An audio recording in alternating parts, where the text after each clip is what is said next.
وَالضُّحَىٰ وَاللَّيْلِ إِذَا سَجَىٰ مَا وَدَّعَكَ رَبُّكَ وَمَا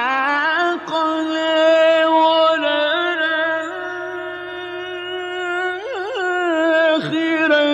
خَيْرٌ